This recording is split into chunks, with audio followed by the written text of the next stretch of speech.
grudge win. I didn't get a good shot.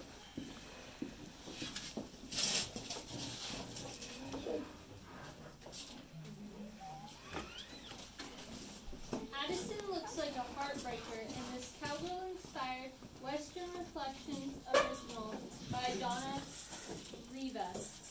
The turquoise leather with brown hair on side accents is sweet with a little sass.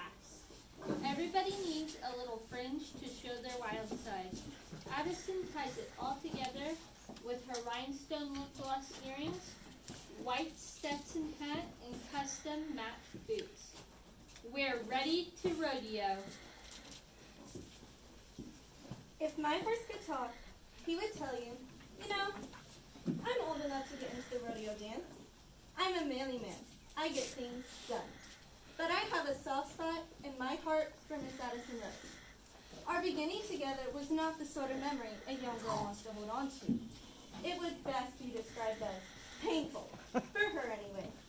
I had no desire in becoming a babysitting horse, and I made sure that was known, but I'd soon come to regret that decision. Addison Rose and her mom had just got finished feeding me and the rest of the horses.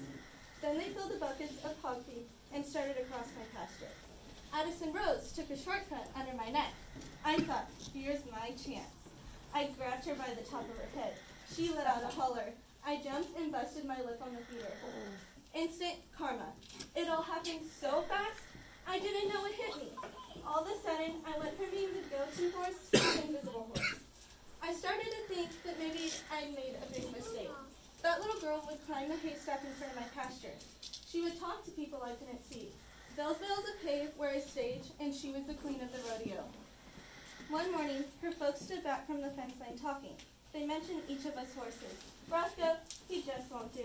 He's far too impatient. He's best in the high country, a solid mountain horse. Simone follows her anywhere. She's also good in mountains, but doesn't have enough training for what Addison Rose is going to need. And wins, no way, just too young.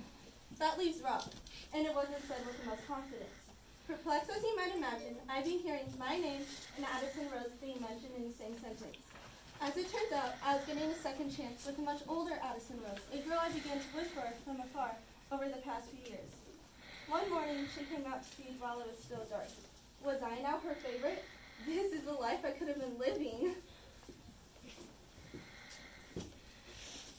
She returned a little later and said, let's go, Rob. All the way to the trailer, she had me wondering, where could we be going? She loaded me up, and off we went. The road was long. The road was unfamiliar, sorry. The drive was long. We arrived at a nice arena. A woman appeared out of nowhere, and my Addie didn't seem to know her. Introductions were made. Her name was Julie. She quickly took charge. Circles and circles and more circles. And when I was all warmed up and doing as she asked, we even practiced a clean lap or two. It took no time for me to see what we were doing. This ain't my first rodeo. I was becoming a clean contestant's horse. Even though Addison Rose had already become the queen of my heart, she's given this horse new purpose. To be her queen horse is the most important job this old horse could have. I may be a bit long in the tooth, but I'm going to give my Addie everything I've got. Watch out, LaGrange Rodeo. Here comes Rock and Addison Rose. She will steal your heart like she has stole mine.